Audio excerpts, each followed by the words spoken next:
TC Sabathia has been outstanding tonight. Just one single, one walk through 5 innings. Greetings, people. All right. About to get into it in a couple minutes. We'll wait for a few people to come in. And then we'll go ahead and start. All right.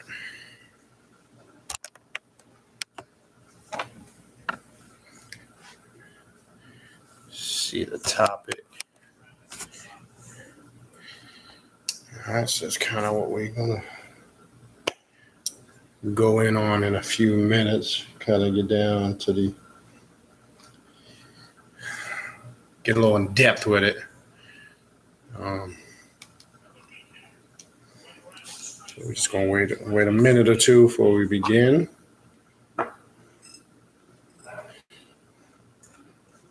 Sure, I got everything here. All right. Yo, what's up, Brother Jack? Yeah, I was watching that video. That shit was funny as hell. It was a classic. I hate Black Pepper. Yeah, that was a Bernie Mac classic back in the day, man. All right. All right, so real quick, while we're waiting for some more people to arrive, just go over a couple of quick announcements. Peace to Ismail El Bay. I did send a flyer out to those on the list. Peace, Brother Duma. If you want to email the text list, the flyer for the next ritual was sent out for June 29th. Again, the same process. If you are interested in attending, you must request an invite, and then we will talk with you and go from there. So it is by invite only. That's why there's no specific physical address or anything like that on there due to that. You know, that information is given to you down the road. Some people have emailed me about that. But the flyer went out. And if you are interested in attending the invocation of Set Eru, which we'll get a little bit into that and what we're going to discuss tonight. All you got to do is hit me up here at the email, which is on the flyer, khnum19@gmail.com. I did receive, again, from some of you that have paid for the classes starting next month. I will be sending just a list of materials you'll need to gather. Nothing major, just some materials that you'll need to gather as we go along. I know some of you have contacted me and emailed me about that. So I will be giving that information out to you where you'll just have to gather a few books and some items up before you begin.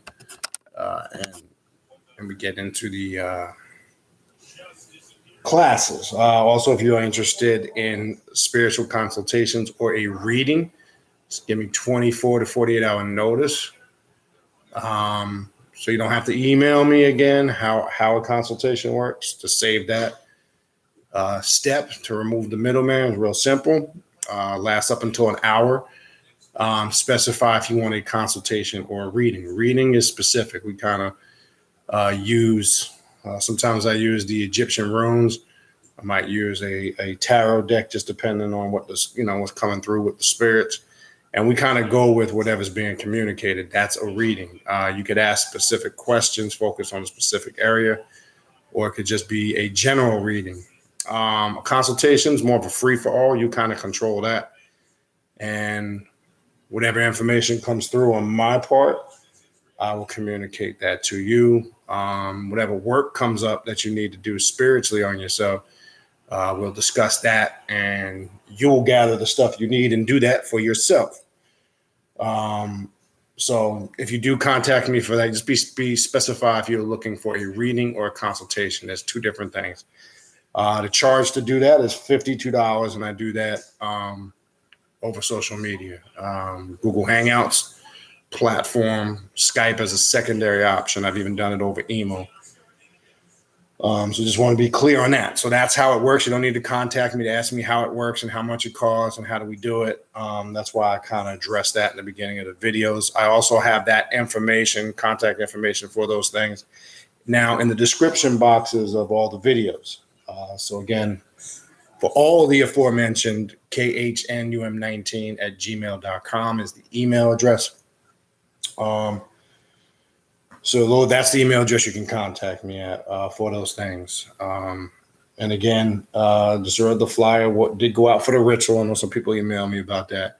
It is by invite only. You need to contact us, and then we go from there, like we did for last month's ritual. And I know some people had emailed about the radio show. I did send a text out about that, kind of suspending that indefinitely. Just too many things going on. That's basically the reason. It's just hard to commit to that right now on an everyday Thursday. So that's the reason for that. I know some people have contacted me, texted and emailed me, asking questions about that. It's just due to a hectic schedule right now. As you see, I kind of do this whenever I just feel like I got some time, I can squeeze something in. That's kind of how I'm operating. So that's all that's going on with that. All right. So what I want to kind of get into is I chose this topic because we've mentioned it. We haven't really gone in depth with it. There's a lot of false information. There's a lot of indiscrepancies on exactly who and what, or the real story of what Set represented in Egypt. Not what most quote unquote people today who study are fed by modern day scholars, because we don't get the full breakdown of Set. We get just this after the Osirian era began. We get this concept of Set being some, disagreeable, evil, just in a religious way, description of who and what Set was. So we're gonna break it down a little bit more, going the pre-Osirian dynasties or pre-Osirian era, before all of that got changed. Why is it important to us on the left-hand path? Well, first let's establish who we call Set on the left-hand path would be equivalent, and I'm just saying equivalent, not the same, and I'm going to explain the differences, would be equivalent to who they call the Prince of Darkness on other left-hand paths. Except when you look at some of those other left-hand paths, what they've done, whether they call him the devil, Satan, or the Prince of Darkness, they've made it more religious than, per se, some Christians who worship the character they call Jesus. So, yes, there are left-hand paths out there that are very religious, that, again, can come off more religious than Christians or Muslims or Jews. So we want to make that distinction.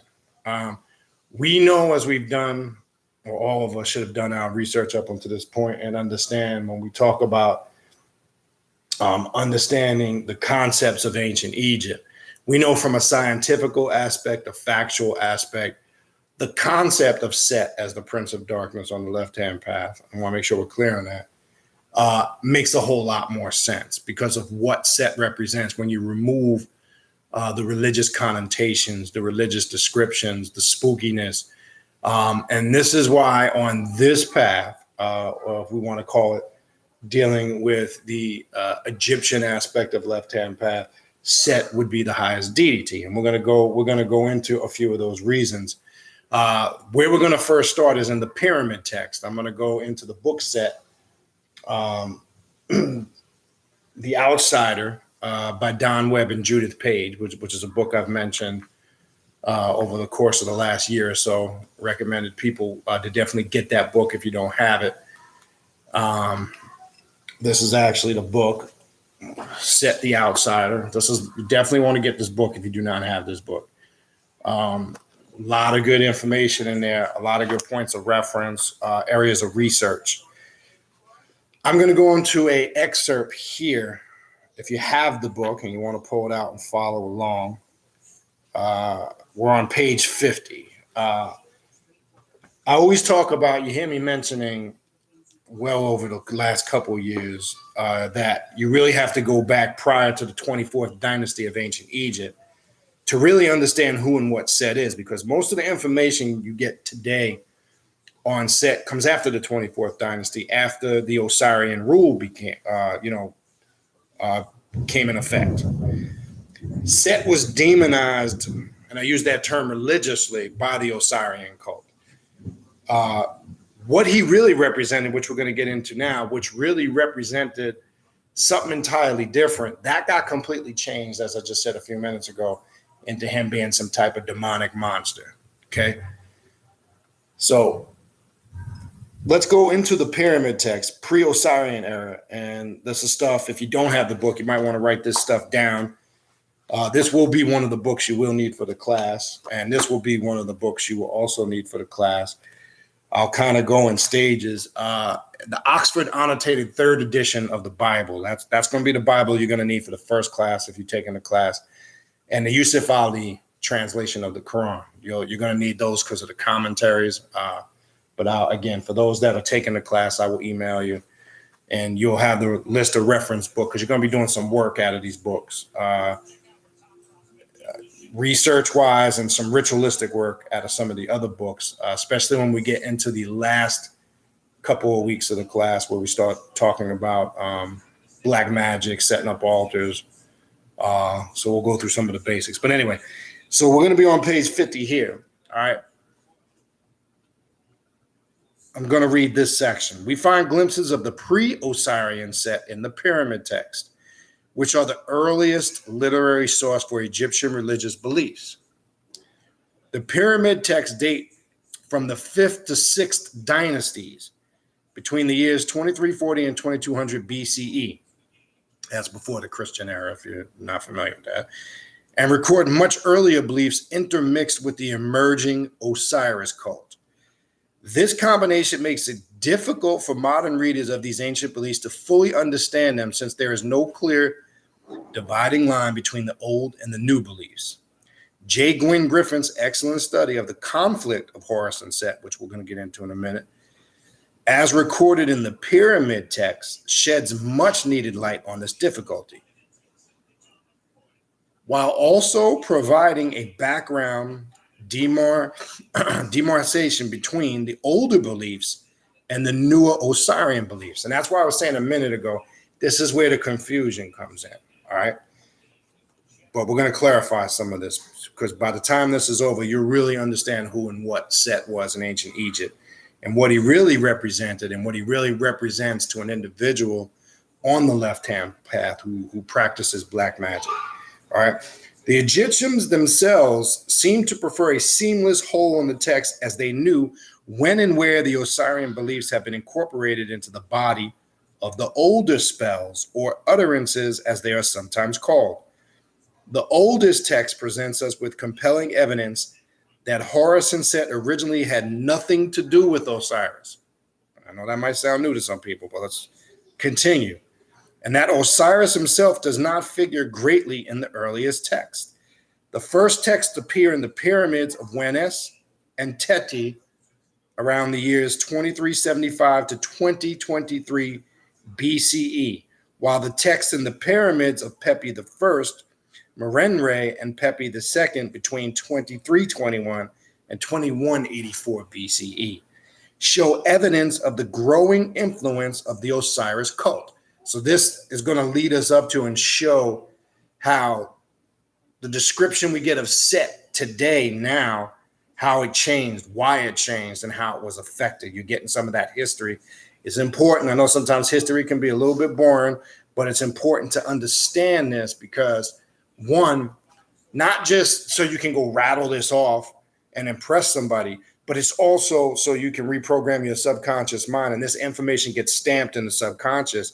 So now when you're approaching your work, it's kind of like rebooting yourself. It's kind of like, you know, regenerating and fixing everything that was stamped in there incorrectly. So there's two ways to look at it. All right. The conflict of Horus and Set is the older version of what has now become better known as the feud between Set and Osiris. The Horus versus Set squabble concerned who should have sovereignty of Egypt, whereas the Osiris versus Set conflict was made into a moral tale of good versus evil. That's the modern day shit we get. Because the average person that studies Kemetic information or ancient Egyptian studies always presents this concept, which as you just saw here, which cannot be rooted in any of the Egyptian texts prior to the Osirian era, which shows that somehow along the line this got influenced. It's always presented of a good and evil battle. It's always presented Set representing the evil and Horus representing good. That's not true. This is something that came way after the fact. Yet the intrusion of the Osiris myth into the older conflict between Horus and Set was also about who would rule Egypt. Once the Osiris myth had been inserted into the original quarrel, Horus the Elder is transformed into Horus, the son of Isis and Osiris, to establish Horus into the Osirian family, and thus give Osiris through Horus a stake in the claim to sovereignty. So there was a change on the historical records, because most of the information we're getting today, you're getting information that came during and after the Osirian era. So of course, whoever is ruling, not just in ancient Egyptian culture, you go to any culture, you can go into the kings and queens of England, you can go into any, you can go into the Viking cult, whatever it is, whoever's ruling, of course, is always going to adjust their history up until that point to kind of fit their personal outlook and ideology. This is a known fact. This can be researched, and I'm using that to make you understand. I'm sorry, watching the Grand Slam. All right. Nice. So we're seeing how history was influenced and changed.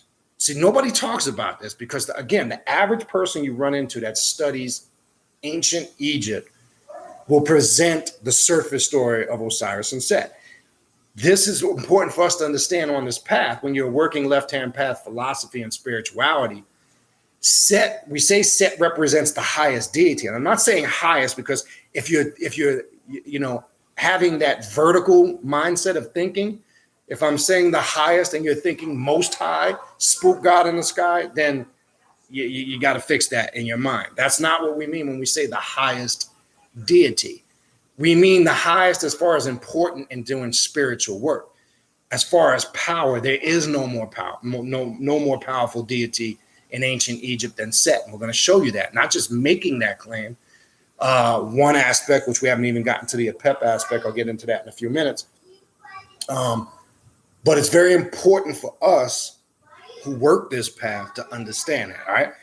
But let's go get through this. And then, as usual, I will go back through the chats, take the questions and the comments to the best of my ability.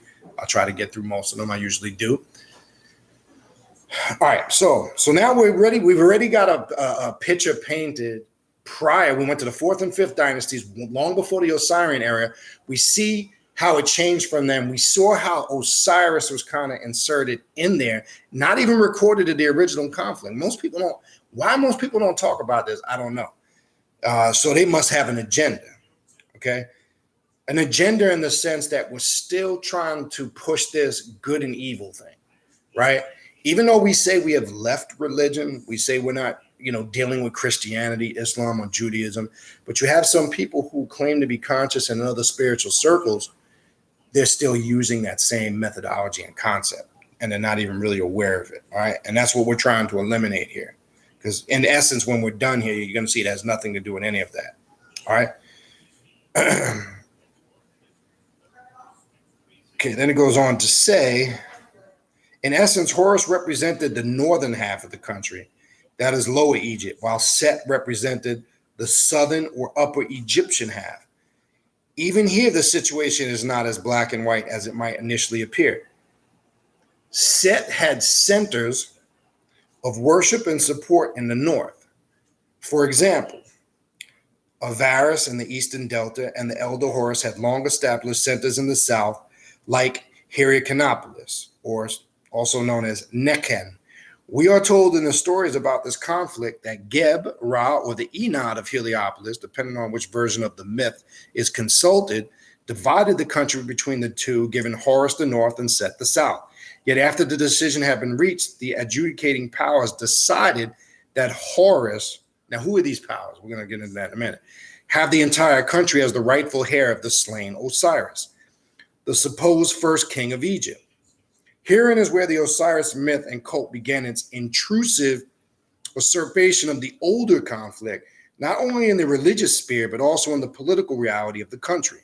With Horus, the son of Isis and Osiris, being awarded the whole country, it would seem that Osirian ideology and dogma gained the upper hand. To reconcile the rift, this could and did cause the early pharaohs, while normally Horus worshippers, identified themselves with both Horus and Set. This is reflected in the earliest pyramid text, which we're about to read. So we're going to get into, and that's what the ritual on the 29th is about, which I'm going to talk about in a minute. I've talked about in a few videos back the double-headed deity, when you see the one body with the head of Horus and Set. There's a science behind that. This is most pharaohs, and we're going to go into the pyramid text literally, give you the verses. You will see acknowledged that aspect of this story and this conflict, and they worked with that. That's the difference, all right? So then it goes on to say, this is the pyramid text, verse 27a, just in case you want to look this up for yourself. Thou purifiest thyself. Horus purifies himself. One pellet of natron, thou purifiest thyself. Set purifies himself. One pellet of natron.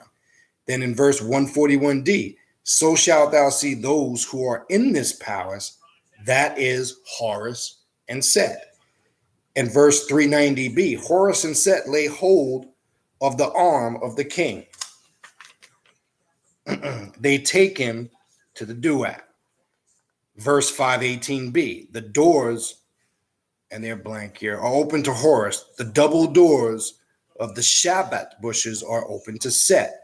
At the right side of the king, which is Horus, at the left side is Set. And verse 798a, if thou goest, Horus goes. If thou speakest, Set speaks. If in the utterance there is reference to Set, which preserves a glimmer of the aboriginal Set. The power of the king is the power of Set of Ombos. Ombos is the bull. Remember the constellation of the dot.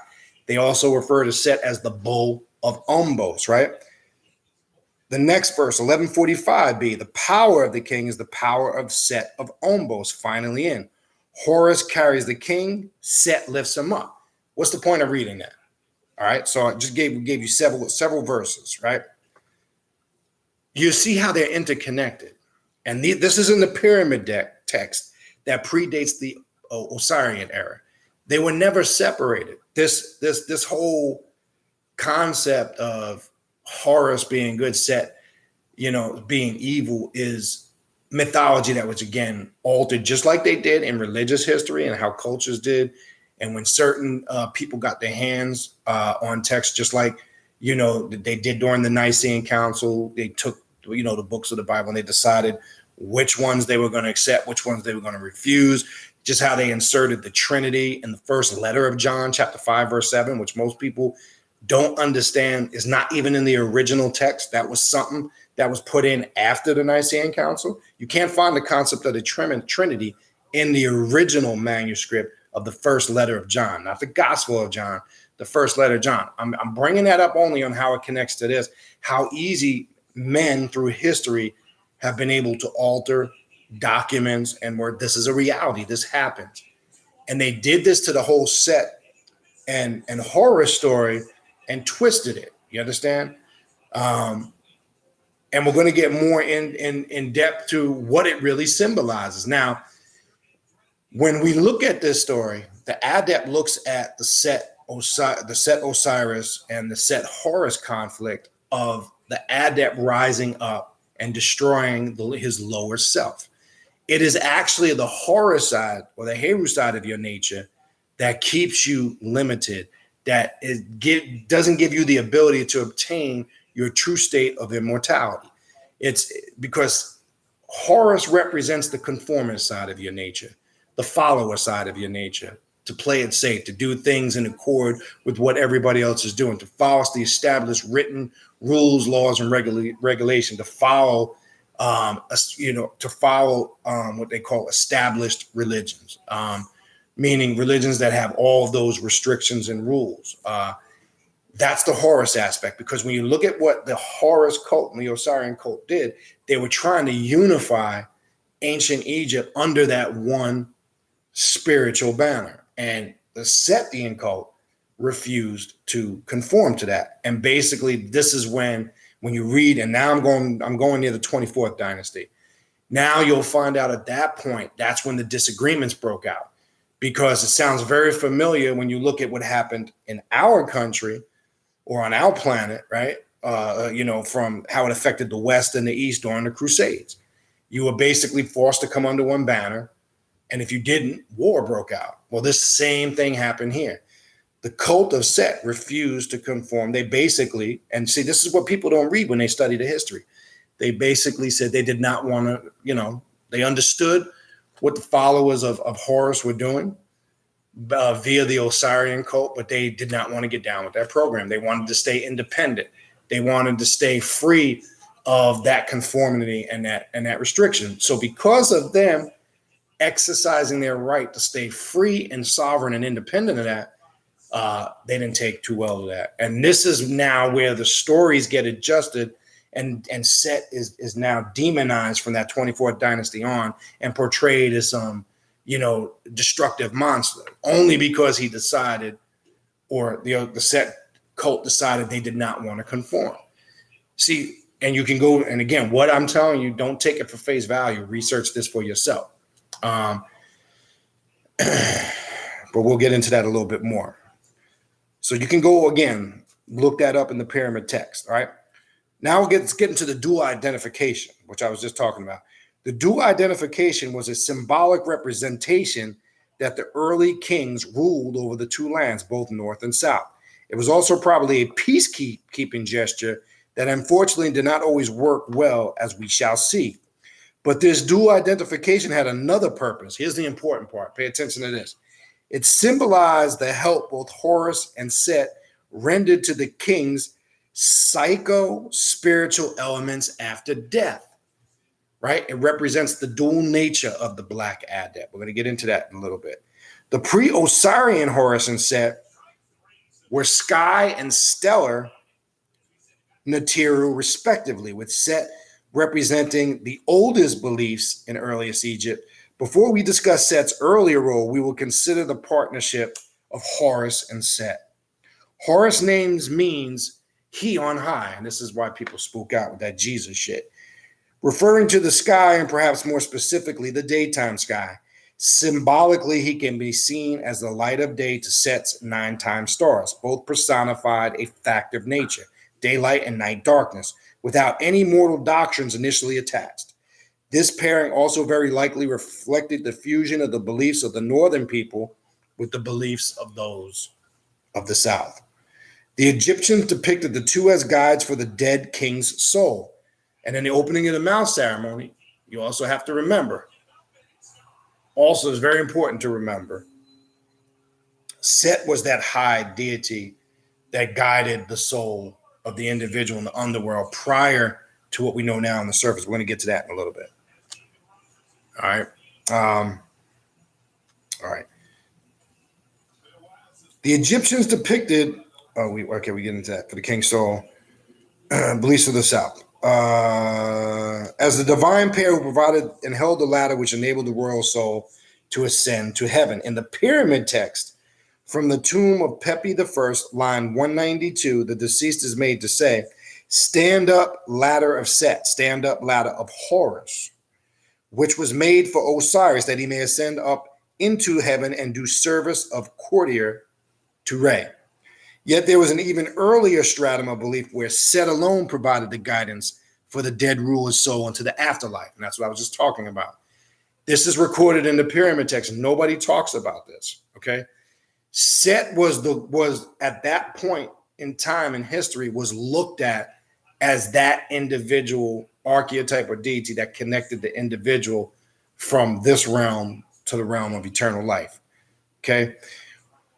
We catch glimpses of these earliest concepts that were carried over into dynastic times. One such is found in Set's titles, where he's readily referred to in the pyramid text as the son of Nut, right? Who does Nut represent? In nature, the sky, right? We'll get into that in a minute. Son of Nut, opener of her body, the womb, the king. The dynastic Nut was the personification of the starry heavens or the sky, and in the primeval belief, the destination of the king's soul, the imperishable stars. One of the names of this afterlife realm was the Duat. In hieroglyphs, it is a 5-pointed star, meaning the Nut star or Nut as stars in the night sky. And remember, I said a while back, the 5-pointed star or the pentagram that's so used in the occult has its origin back here. See, nobody talks about the pentagram is not just a modern day occult symbol that just came on the scene in the last couple hundred years. I told you, you can find a pentagram on seals and stelas during them time periods prior to the 24th dynasty. You see it mentioned here in the pyramid text. They would use it as seals. So this is not nothing that can just be, this is not something that can only be traced to recent history. Right? That's how old the pentagram is. And that's why it's one of the most used symbols in the occult. Most people see the pentagram and the uneducated will connect it to Wicca or modern day Satanism. When the pentagram goes back thousands upon thousands of years prior to that.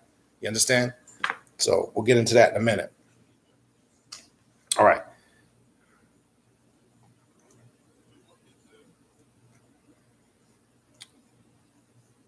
Okay, Nut in the Egyptian art is the figure of a woman whose body is covered with stars. She was also depicted, carved, or painted on the inside of coffin lids.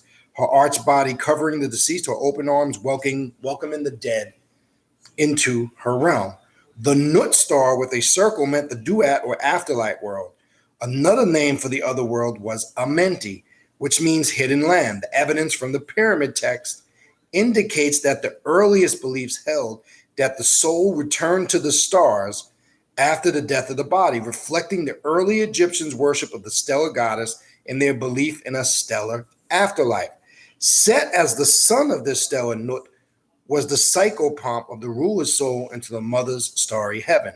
When Set alone was the royal psychopomp, the afterlife realm was known as Setu, and was thought of as an existing behind the constellation we know as the Big Dipper, Plough, Great Bear, or Ursa Major. This in itself is an echo of the archaic tradition of ritually killing the ruler once he had reigned for 30 years. Or if he became seriously ill or had been badly wounded in battle and was no longer capable of ruling effectively. Set as the divine protector of the ruler was entrusted with killing the old king, for no mortal could touch, let alone harm the ruler. At some unspecified time during the transition from the 5th dynasty, which had itself seen as an upsurge in solar imagery and worship in the form of sun temples built by the kings of the 5th dynasty, to the 6th dynasty, the Osiris cult began to make itself felt in the royal court. All right, so now we're getting into the period where this is how the history was changed. Okay. Again, I know sometimes the history can be a little bit long. It can come off as boring, but this is also part of your job on this path to study and master this, because if somebody asked you, who is Set to you, especially being on the left-hand path, and if we're making this statement, Set represents the true prince of darkness as an archetype, this is why.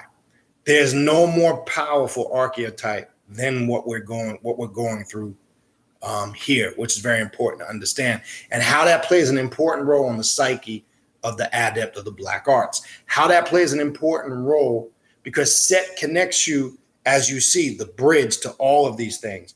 We're seeing a connection to rulership and sovereignty, a connection to freedom, a connection to that self-isolation one must obtain to get to that level of immortality, a connection from the realm of this realm to the realm of eternal life, which all are elements of the black flame, which represents the consciousness that permeates the universes, multiverses, which links you into that consciousness, right? This is what we're about to get into. And this is what it represents. The aspect, now when you bring in the Horus concept and connect to it, the Horus represents that lower side of your nature that tries to suppress that from manifesting, from coming forward. It tries to suppress you evolving and transitioning into that state of being a god or a goddess. It also represents your will that you wrestle with every day, the willpower that you wrestle with within. Every time you make a conscious decision, well, for the most part, conscious, sometimes we're not really thinking about certain things when we do make decisions, but every time you wrestle to make a decision within yourself, it's that Set and Horus energy clashing, right? This is what the story represented, as I said, to the ruler, to the king. Spiritually, it represented the battle and the fight that one deals with within. Your higher self battling your lower self constantly. When you make that bad decision to go to the wrong place at the wrong time and consciously know that's somewhere you shouldn't be, that's that battle.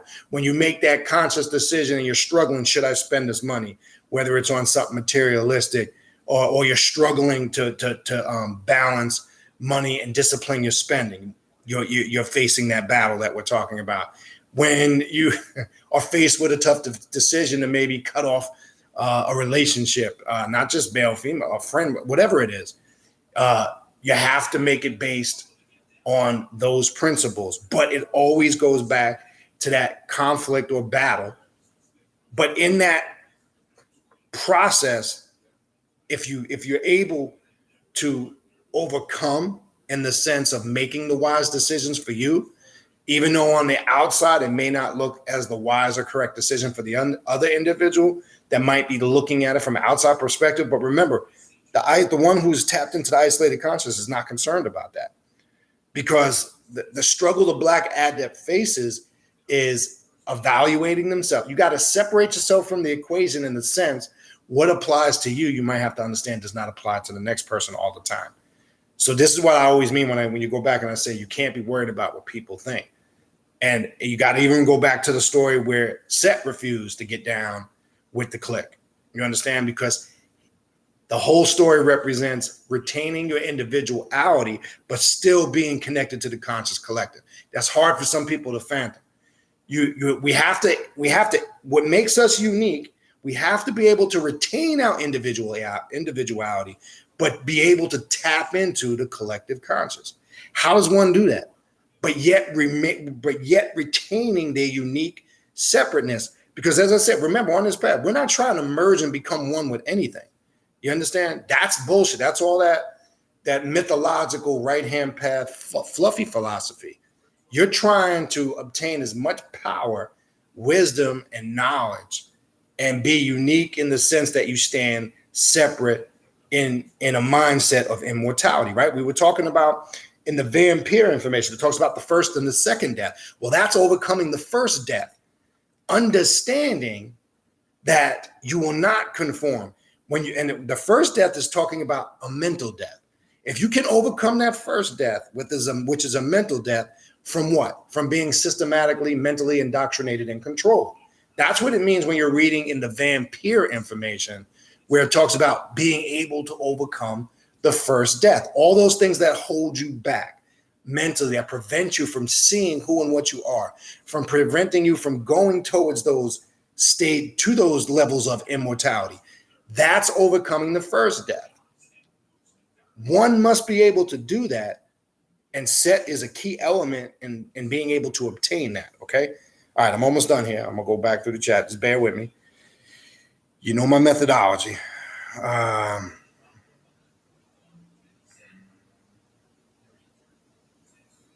right. Okay, so we left off here. It is generally represented as being a part of the Egyptian experience from the very beginning, which it was not, meaning this whole Set false story. The myths themselves tell us that Osiris was the first divine king of Egypt, following on from the legendary Shemsu, Hor, and even the earlier Natiru, the god themselves who had ruled and Egypt from time immemorial. So when we see the Osiris story, right, this is where you get the concept. Well, that's when God actually walked the earth. When you read and study the Egyptian text, this is the first time God physically walked the earth. Sounds very familiar. Yes, you can connect it to the Jesus Christian God story. Yes, there's the similarities there, but sometimes people just get too much caught up in that. But that is a connection there. This is where the concepts have their origin. Okay. All right. Then it goes on to say, the god themselves who had ruled Egypt from the immoral. He was depicted as a well-beloved king who brought civilization to barbaric and savage people. Then a jealous, scheming brother Set tricked him into getting in a coffin that floated down the Nile and eventually drifted to the shore of Byblos. Or it was the murderous Set who cut Osiris's body up into 14 pieces and scattered them over the country. This portion of the story might not have made much of an impact in itself, so the Osiris cult had to offer more than simply another tragic tale. Osiris's death transformed this god into the Lord of the Dead, who held out the promise of eternal life for anyone who believed in him. Sound familiar?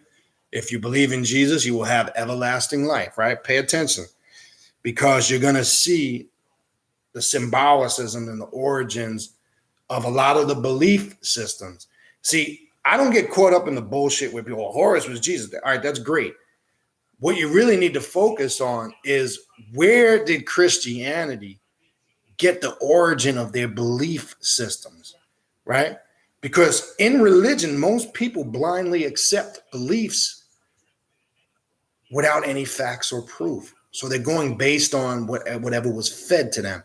Those are those that do not overcome the first death, the mental death. They have been conquered by ignorance. They've been conquered by illusions. They've been conquered by lies, right? So these are the individuals that fall victim. We, as individuals on the path to self-mastery, we are victorious over the first death. You understand? That's step one. So the question you need to ask yourself, do you have what it takes to overcome the first death? Can you do it? Most people will say yes, but I say time will tell. It's a little easier than it sounds. It takes a lot of discipline and a lot of work, because subconsciously, sometimes you find yourself slipping. You sometimes find yourself, whether you're fully aware of it or not, dipping back into old ways and old habits. All right. All right. So last paragraph. The great appeal of the Osiris cult was that it held out the promise of eternal life for everyone, not simply the king, hence the rapid spread of the cult.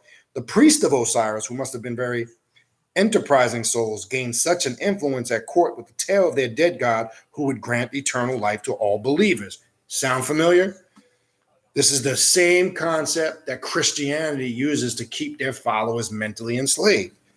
Believe and you will have everlasting life. So God so loved the world that he gave his only begotten son, right? When God first walked the earth, right? Same story, right? Whoever believes in him shall have everlasting life, right? Sound familiar? Well, this is where they got it from, okay? Where did I leave off here? Then it goes on to say, hold on. They were able to easily insert Osiris into the pyramid text. Then this is when I was talking about earlier, how they were able to alter the text. Remember, anybody that ruled or at that time was in rulership had the ability to do this. And this is why even during Roman times, it came down to the same thing with the books of the Bible. And even in Islamic times, when certain tribes and clans were putting out translations of the Quran, they adjusted certain things because it was a power thing, all right? Then later the coffin text, and finally into the book of emerging forth into the light that we know as the Book of the Dead. By the time the Book of the Dead came to be the standard afterlife guidebook, Osirian doctrine was the unquestioned belief. How many people walk around today, as I said, who study Kemetic and Egyptian studies, and you can't question this story? If you question this story, they would come at you like a religious person would if you questioned a religious story. So you see how that filters down? It's important to understand that. The unquestioned belief of a great majority of ancient Egyptian Osiris is obviously experiencing trouble reaching the stellar otherworld and has to call upon Horus and Set to help him and make the ascent via their trusty ladder. Remember, who sits at the ninth gate? Or in the duat? That's Set and Horus, right?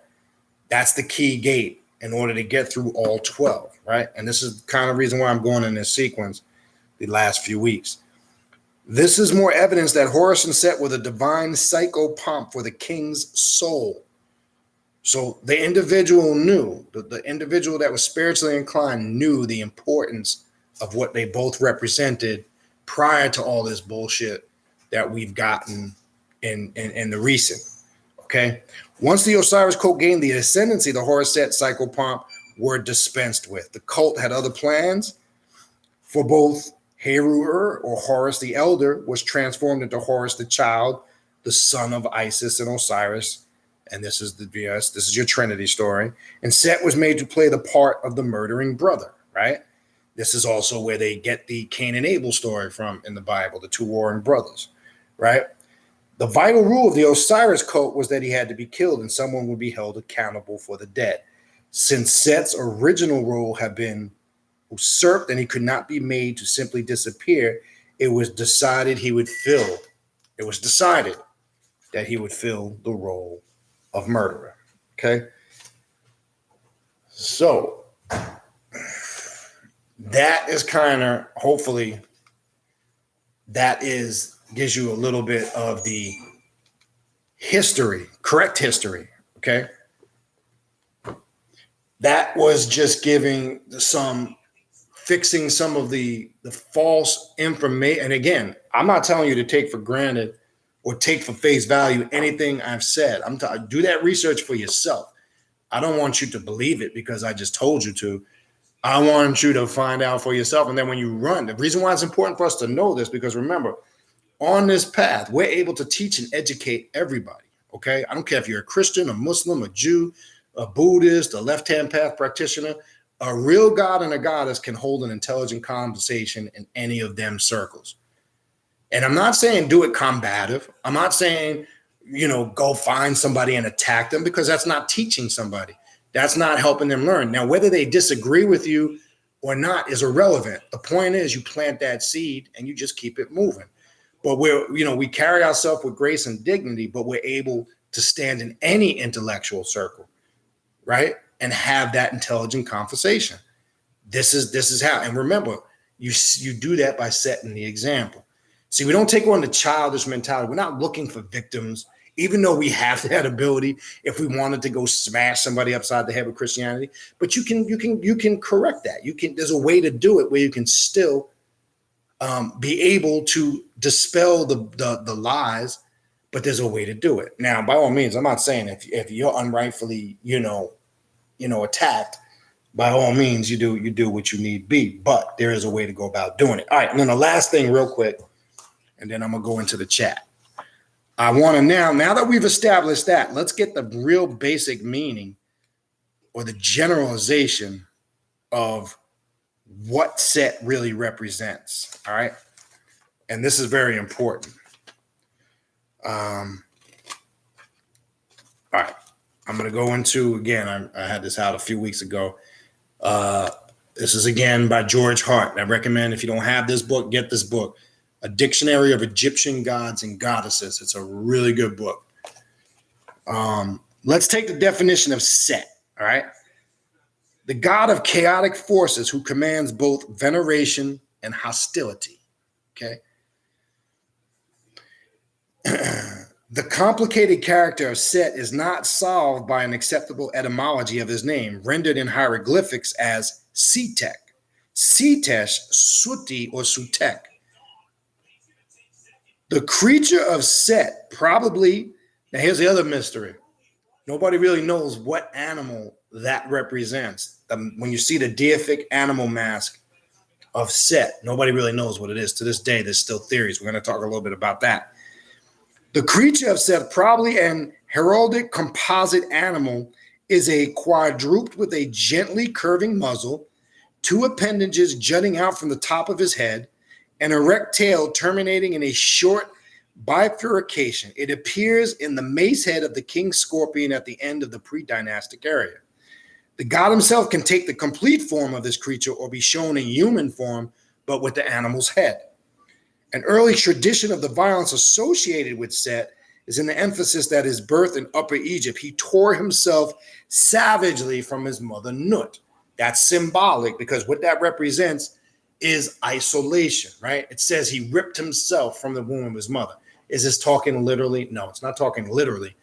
But again, another concept of what Set represents to the psyche of the Black Adept. That is symbolic. So it's saying from his very origin and beginning and existence, he decided from the very beginning that he would not be a conformist. He would not follow the norm. So you're seeing from the very beginning of his birth, he represented that separation, that isolation, standing on his own in the symbolic terms that he ripped himself from his mother's womb. So that thought process took place in the womb. What does that mean to the Black Adept? When the Black Adept places it, when you hear me use the terminology, when one comes on this path, they must reprogram the subconscious mind, or literally, not like the religious people say, be reborn again. So you're literally going back into the womb, not physically. You're going back into the womb, into that darkness and chaos, right? The darkness and chaos that you tried to avoid from day one, where everything resides, the good and bad of yourself. And now you have now said, I'm going to go back to the very point of origin, quote unquote, the beginning, and do this shit all over again. But I'm going to do it the right way. You understand? This is what Set represents. So when you're focusing on an image of Set, or you're doing ritualistic work with Set, you can create rituals around any of these aforementioned concepts of anything that we're discussing here. The duality of the nature, the battle of the will within, separation, maintaining, the list goes on and on. You can create and write your own rituals, your own visualizations, your own meditations, whatever it is you feel like creating centered around these things. Very important. All right. Let me finish with this last section. All right. The site of his birth was the Umbos Nakata region, where his major southern sanctuary was built. In the pyramid text, which we just went over, by the way, strength of the pharaoh was called Set of Nubet, and that's right there in the pyramid text. We just read that. The ancient name for the site of his upper Egyptian temple. The similarity of his name to the Egyptian word for gold led to the reinterpretation of part of the pharaoh's titulary from golden Horus into Horus over the one of Nubet, i.e. Set. His birthday was always regarded as an ominous event and unlucky day in the Egyptian calendar. As a god associated with foreign countries, he has consorts coming from the Semitic pantheon, Astarte and Anat, and the Egyptian goddess linked him in with his sister Nephthys, right? Now, I'm not going to go through the rest of these. I'm just going to give you some of the titles. The god of royalty. In the 12th dynasty, you'll see on thrones and statues show Set opposite Horus, separated by the emblem of the unification, right? Now, again, remember, this is prior to the Osirian dynasty. So here we are again confirming more information in the 12th dynasty to show how they were both connected. There wasn't that separation that wasn't created till after the fact, right? Seth as an enemy, you'll see as we read through the pyramid text. I'm not going to go through all that again. It's kind of touching on some of the same thing. Set in the solar boat and the underworld. But let's go back and read, and let's check this for a quick second. The enemy, Set as the enemy. This is not what you think it is, right? And I'm almost done. I just got one more section, and then we will go ahead and. This is important to understand. I was going to skip this, but I don't want to because it's relevant to what we're talking about. From the time of the pyramid text, the legend of Set as Osiris murder and Horus antagonist was common currency. References to the viciousness of the struggle for the throne of Egypt mention how Set's foreleg and testicles are torn off by Horus.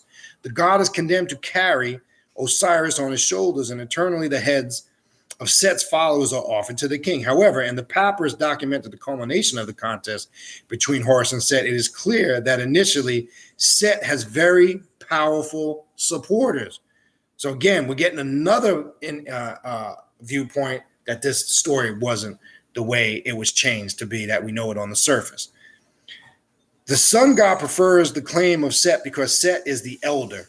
Set's violent temper shows through when the gods become sympathetic to the case presented by Isis. He threatens to slay one god a day with the scepter, 4,500 pounds in weight.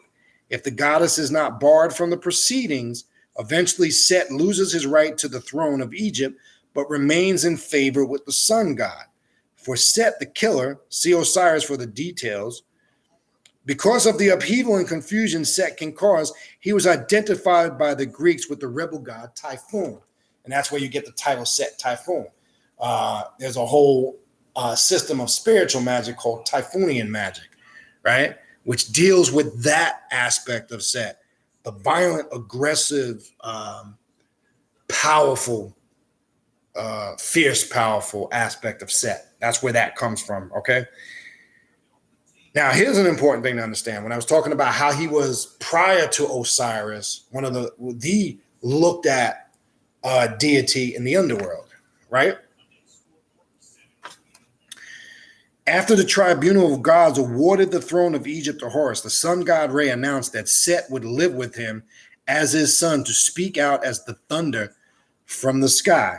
In the Book of the Dead, Set, lord of the northern sky, is held responsible for storms and cloudiness, a notion which we also find in the historical document. Having concluded a diplomatic marriage with the daughter of the Hittite king, Ramses II appeals to Set to remove the obstacles of rain, cold, and snow, which are delaying the princess in the Lebanon en route to Egypt. Set makes the skies clear and the weather warm. There's a point of peril for the sun god Re as he sinks into the western horizon. Apophis, who is also a pep, same thing. The snake attempts to swallow the sun, but Set in the prow of the sunboat fetters and spears the coiled serpent. This imagery is borrowed by Pharaoh Ramses II in the 20th dynasty to describe his destruction of the sea peoples commemorated on the northern wall of the mortuary temple at Medinet Habu in western Thebes. Thebes because Set prevails over the sun god's arch enemy. Who was the only one that was able to slay Apophis or Pep? Set. He receives the title Great of Strength in the Bark of Millions. For the underworld of the private Egyptian, Set was a terror to be avoided. In the Middle and New Kingdom, funerary literature, Set is said to seize the deceased soul, swallow putrefaction, and generally inhibit dark and gloomy quarters. This is the dark aspect of Set, as we know as the Prince of Darkness, which is just getting into some other shit now. We'll talk a little bit about that. His coterie of goats, which were slaughtered in Osiris's town of Osiris in the Delta, so that their blood would fertilize the earth. All right. And then the very last section, and then we are done. Animals linked to Set. This is important. Certain creatures became symbolically sacrificed in temples as an act of a triumph over Set. Now, contrary to belief, I've always asked some people that don't understand animal sacrifice, was animal sacrifice practiced in ancient Egypt? Yes, it was in the temples. This is a known fact. Not just this part here, Ra. There was also bulls sacrificed in the temples of Ra in ancient Egypt. Okay, so this is just not something that you can trace to Ifa or West African traditions. This is something that you can also connect. Now, was it practiced on such a wide scale level as those traditions? No, but it did take place, contrary to what some people might think.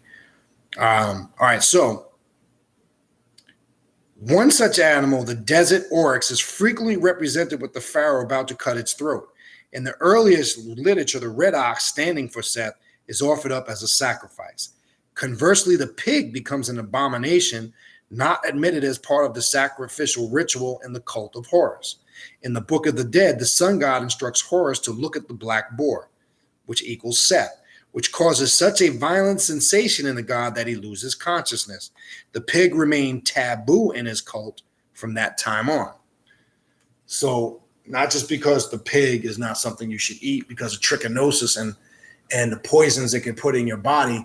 There's a spiritual significance to the pig. Now, I hope running through some people's mind, you ever read that story where Jesus cast the demons into the pigs and they jumped off a cliff? Where'd they get that from?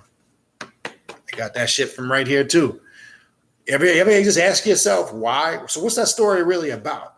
I'm not going to get into all that now, but I'm telling you, pay attention to the correlations and you'll see the connection. All right. The hippopotamus, which has a benign role in Egyptian religion, see Taweret, right? Now, there's a story, and it's going to talk about it here. The hippopotamus deity, right? As it said, Taweret, right? When you do the research, you're going to find out, and we're going to talk about that. That's going to be part of the first class when we get into the breaking the religious mythology. You're going to find out there was no Israelites. Okay? You're going to find out that there's a story in ancient Egypt where there was a group of people called the Heka Kasut, or the Hyksos. They came into Egypt and invaded and stayed for 400 years. Pay attention. Stories sound familiar. Okay? The pharaoh that was responsible for driving them out, you go look this up, I'm not making this shit up, was Thutmose I of ancient Egypt, right? This is recorded on text. Go do your research on Thutmose I. Now, when the Hyksos ruled, they had a deity, an animal that they kept in their temple, and it was the crocodile deity called Taweret, which you get the word Torah from, right? The first 5 books of the Bible. We're going to get into more of this in depth in the classes. I ain't going to get into this here, not because it's some great secret, just for time consumption. I don't have the time to get into all that. I'm trying to get you to see the phonetics of the word.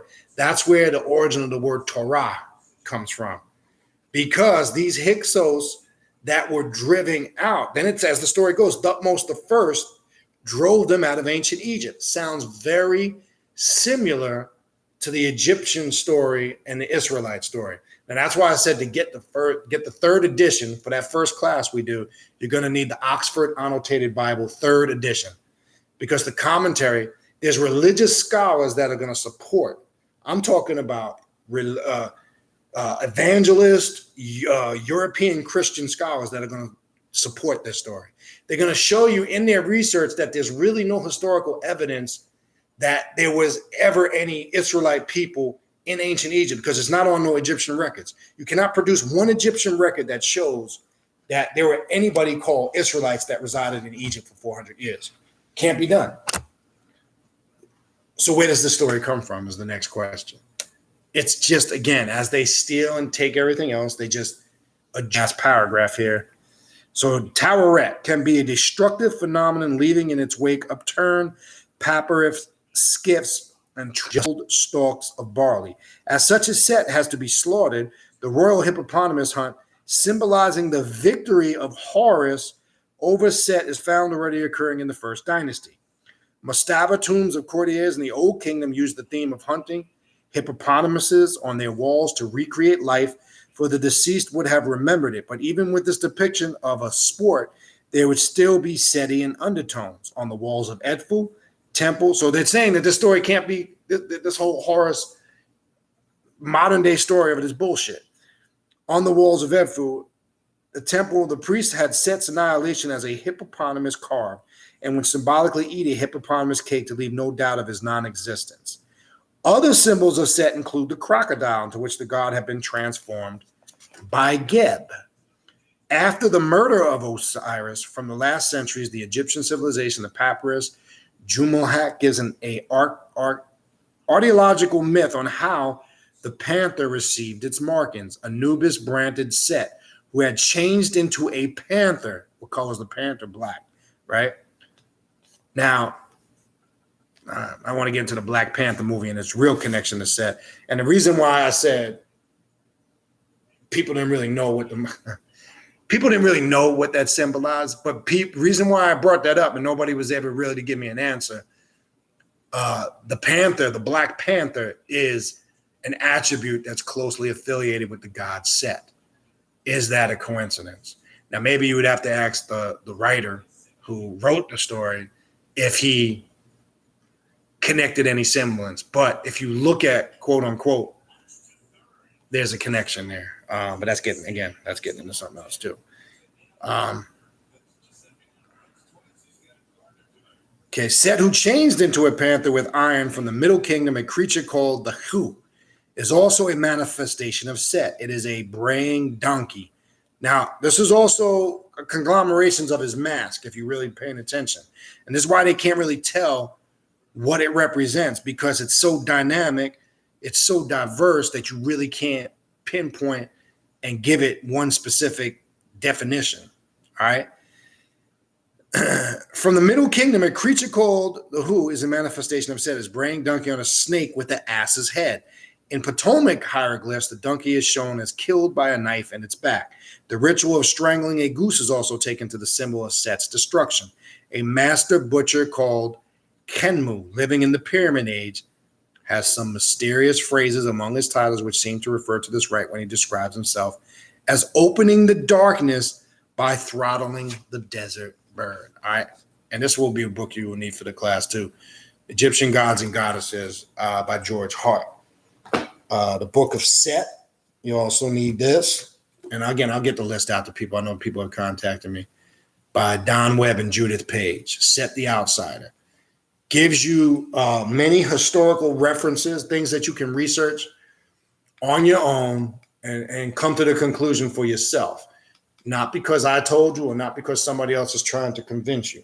You need to convince yourself. All right.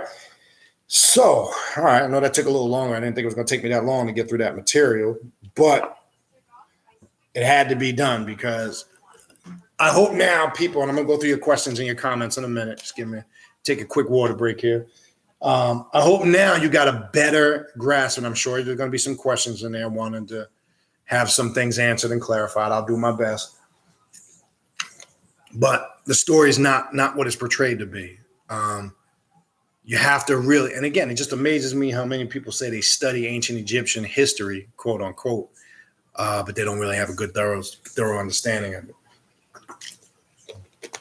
All right, so let's go up. Let's see what we got here. I'm going to start from the top. I'm going to skip your personal conversations, the conversations you're having amongst each other. I'm just going to skip that. Peace, Brother Jack. I think I said peace to Ismail Bay already. Brother Doomer. Peace to Andre Pope. Peace to Black Tower, Fire and Hearts. Okay, let me skip some of this. John Moss, peace. Anarchy Zed, peace. Brother Phil, peace. Matthew Watson, peace. John Moss.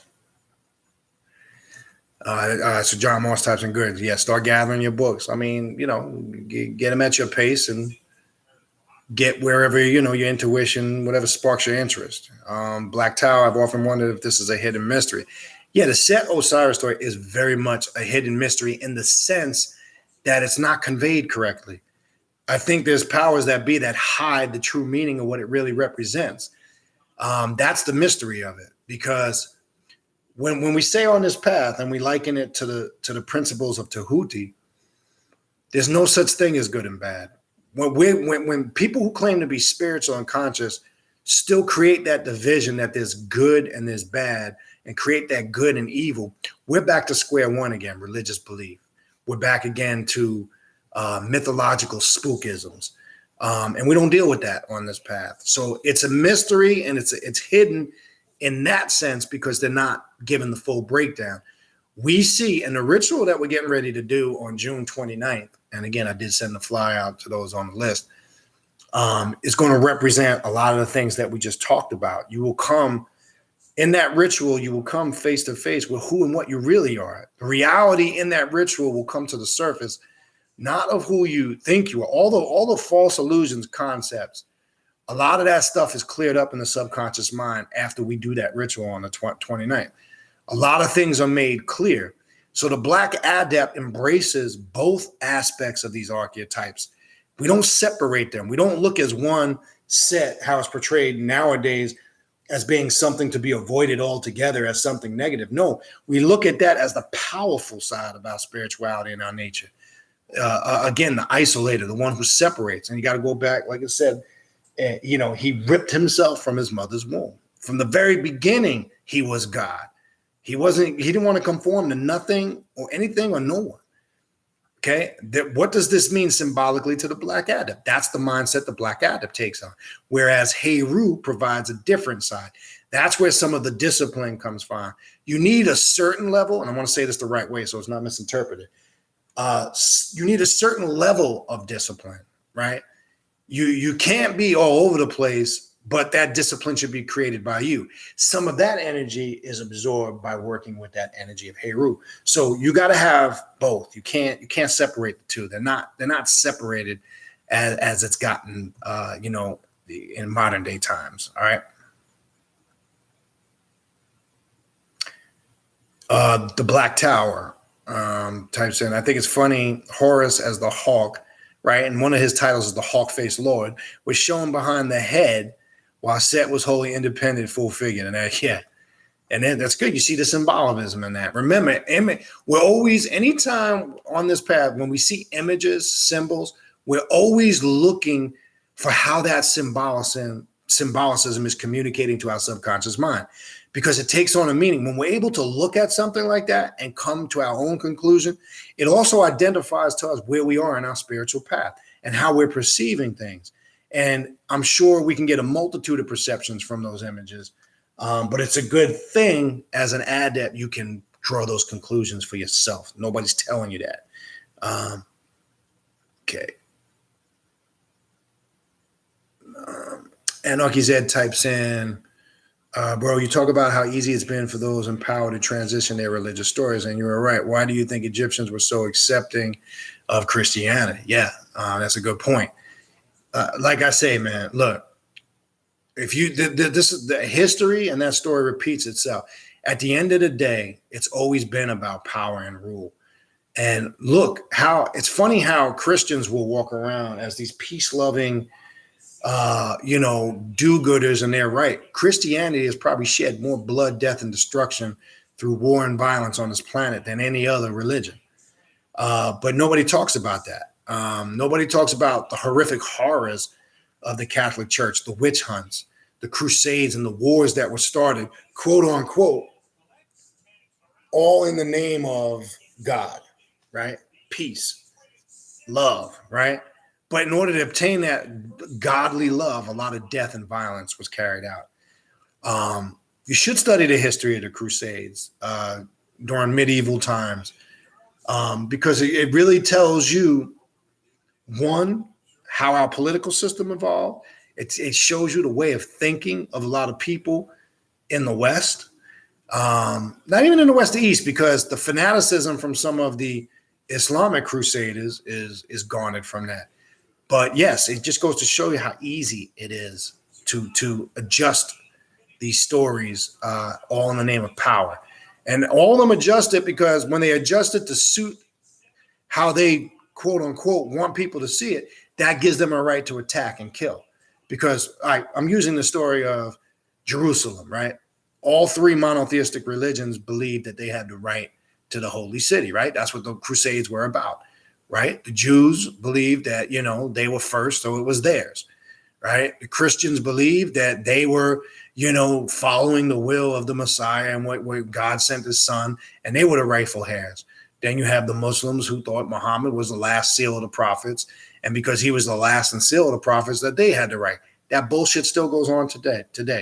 That shit is still going on right now as we speak. You understand? Anarchy Z tells man, I was researching the claim that the Great Sphinx was not the model of a lion. Rather, it was the depiction of the god Anubis, right when you went live. Yeah, there are some theories there, yes. But also remember this, when you look at the Sphinx, right, you're seeing a couple of different things there. I think there's a book called Anubis, the Sphinx Mystery. I believe that's the title of it. That kind of gets into that history. Yes, and it's not, because you got to remember, when you get into the time of Napoleon and Julius Caesar, remember how they went in there and they altered a bunch of shit, chopped the noses off, made sure that some of the African identification was lost. But yes, there is information out there on what you're talking about. And I would recommend that book, Anubis, The Sphinx Mystery. It's a very good book. I actually, when I'm doing class, I actually have that book. I sell it when I do live classes. It's a really good book. Black Tower, Zed, I always thought it was because they went threatened by it, unlike the Romans. Your thoughts? I guess we're talking about the Sphinx. Yeah, and they were threatened by a lot of things, because remember, when you read the history of the destruction of the Library of Alexandria, you gotta remember this. At that point, when they came back into Rome, that's when you started getting the foundation of the Roman Catholic Church. Because remember, in the Roman Catholic Church is a combination of Roman paganism, there's a lot of Egyptian rituals in the Mass itself and in Catholicism rituals itself. For an example, all right, and again, we're going to get into a lot of this stuff in the very first class. If you're not familiar with Catholicism, and if you are, you'll know what I'm talking about, but you can look this up. They have a thing in Catholicism called the monstrance, right? And when they do benediction rituals for the ritual, when they lay out the so-called monstrance, and you'll see it looks like a sun, and in the center of it they put this communion wafer, and it's put on an altar, and it's supposed to represent the Son of God. It's not a coincidence that it looks like a sun sun, this artifact, right? And it represents the body of Jesus. This is all symbolic now. This is where it ties into Egypt. We know it represents the sun God, right? And Son of God, really, in this case, sun, not the son. And they literally do a ritual where it's called the exposition of the Blessed Sacrament. If you're Catholic or were at one point, you're probably familiar with what I'm talking about. If you're not, research what I'm telling you. You might have even seen this on TV flashing through the channels on the EWTN network, the Catholic now. I watch that shit because I pick up a lot of shit on there. And you'll see it's so sacred and holy. The priest has this like cape on. He don't even touch it with his hands. You'll see he raises it up. It looks like a big gold sun, and they're incensing it. This is all Egyptian. This is all ritualistic. None of that shit is found in the Bible. So you got to keep in mind, all the stuff that we're talking about now is connecting us. Now we're getting into the point where the Greek and Roman influence, where that comes into play when they come back into Rome. Now we got a conglomeration of Egyptian spirituality, Roman paganism, and modern day Christian beliefs. And we get this entity that we know today as the Roman Catholic Church. And that's why a few classes back, I put up that book, Catechism of the Catholic Church. I told people a few classes back, get that book, because you're going to see that's really the Bible that the Catholics follow. Because their practices, their traditions, their customs, how they go about, all of it's in the Catechism of the Catholic Church. It would be equivalent to what the Muslims call the Sunnah, because your Sunni Muslims follow the Sunnahs of Abu Bukhari and other Sunnah writers, and Sunnah means tradition, rather than what's so-called in the Quran. So again, this is confirming how most of these people were more following mortal men than they were quote unquote God or the creator, right? But let's get into a whole nother story. Josh Morris writes, I watched both your vampirism videos. I'm going to try and put the Egyptian spirituality path mixed with vampirism. Is that something I could do? I've heard you say something about Egypt and vampires. Yes, it's connected. A good book to get that concept down pat is Sekhem Apep. It gives you the history, because real vampirism goes back, and you'll find that what I'm telling you in that book, it connects it to the 4th dynasty of ancient Egypt, the practice of absorption of energy, which is real vampirism. So yes, vampirism and ancient Egyptian spiritual practices are greatly connected. So the book to push you in that right direction, to give you some ideas, to help you create whatever spiritual work you're getting ready to do, a good idea to get a model for that would be Sekhem Apep by Michael W. Ford. Good book. So I would definitely look into that. All right. Brother AP, what's up? I sent you the flyer too. I know you got it. Lady Williams, peace. The Black Tower. So Set could be seen as an angel of death for the Pharaoh. Yeah, you could, if you want to say that, but in the sense that it represented not doom, death, and destruction. Yeah, I mean, you could look at it in that concept, but he was the individual that would carry the immortal soul into the quote unquote underworld. Whereas now, when we see how the text was altered, now who is that job and responsibility given to? The average person would tell you Osiris, because you see Osiris in the opening of the Mount ceremony. But now you just got historical documentation tonight to show you in the pyramid text prior to the Osirian rule, that wasn't the case. That's not what's recorded. And why, again, nobody talks about this is beyond me. I don't know. I don't know what to tell you on that. But yes, that could be one way to look at it, right? Okay, so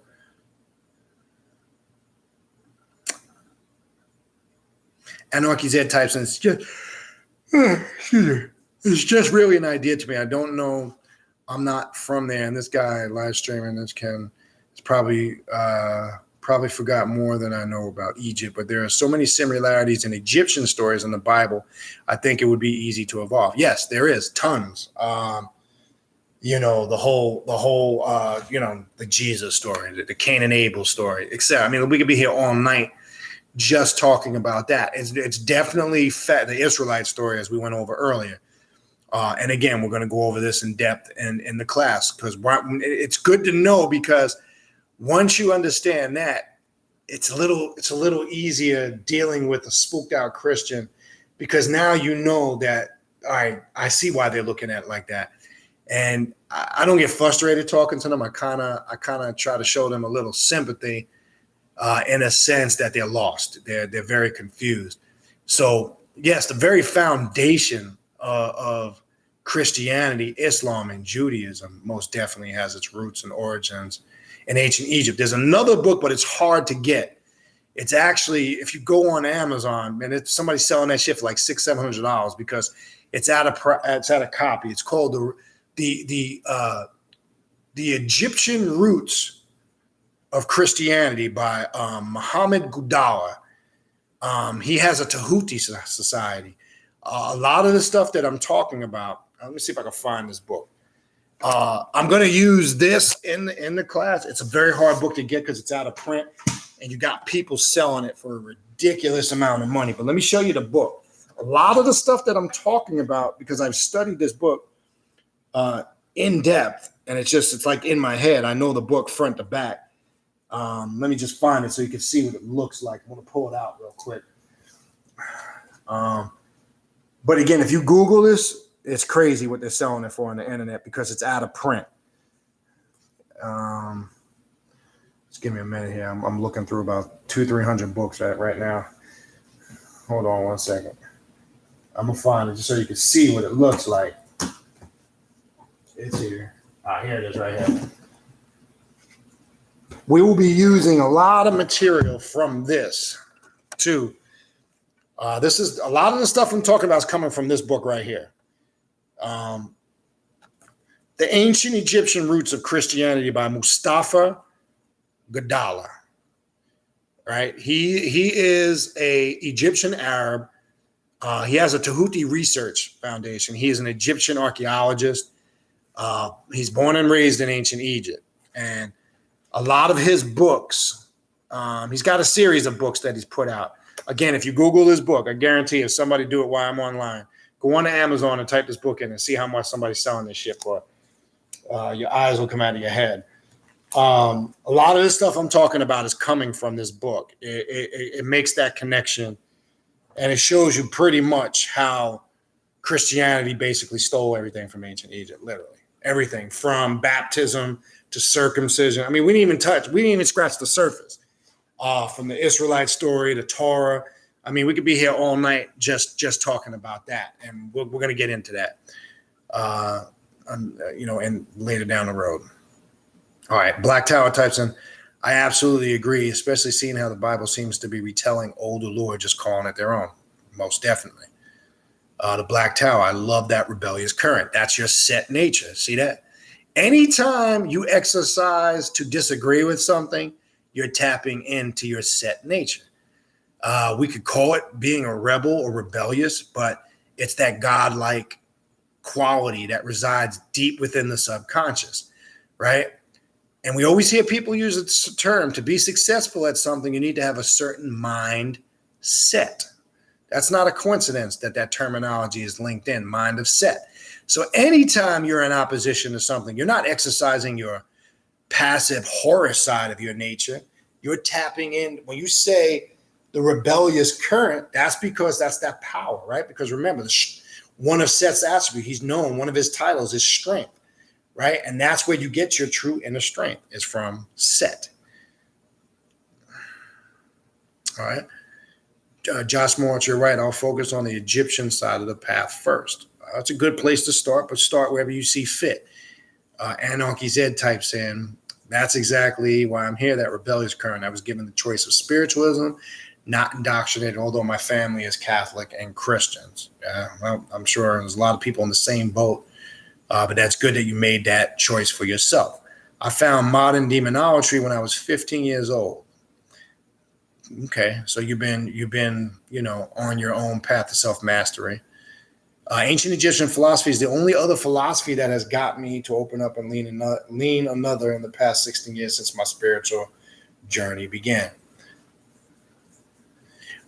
Josh Morris talks about hoping to overcome the first death. Well, that's entirely up to you. You will if you take the initiative to do the work.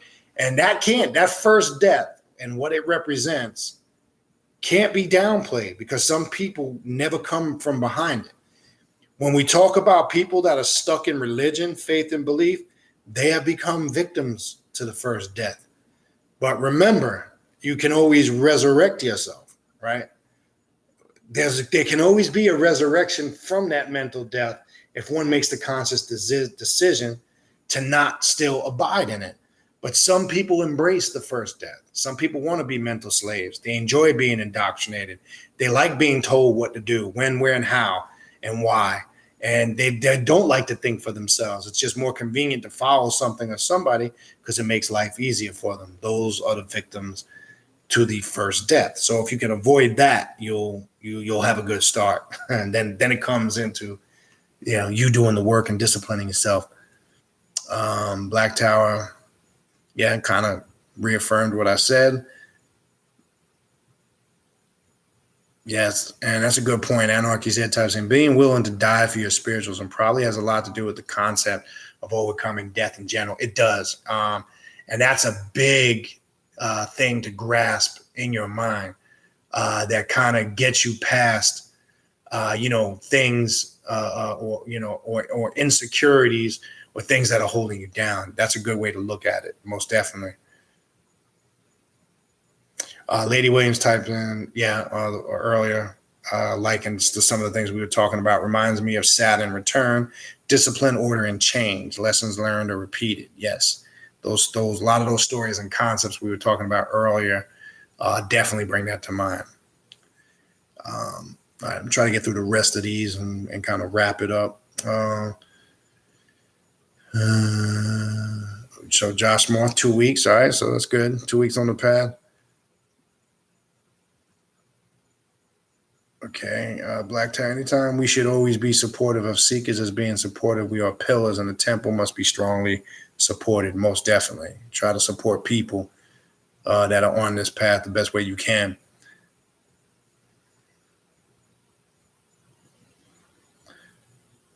Anarchy Zed confirmed some of the similarities that I talk about here with his path, and that's a beautiful thing. And remember, it's beautiful.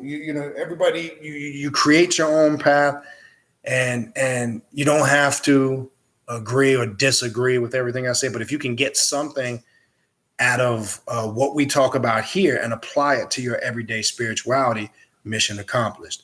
Are you going to be able to apply everything I talk about here? Absolutely not. But as long as you can get a good amount and it's going to assist you in some shape, form, or fashion, that's the purpose of what we do. And that's a beautiful thing.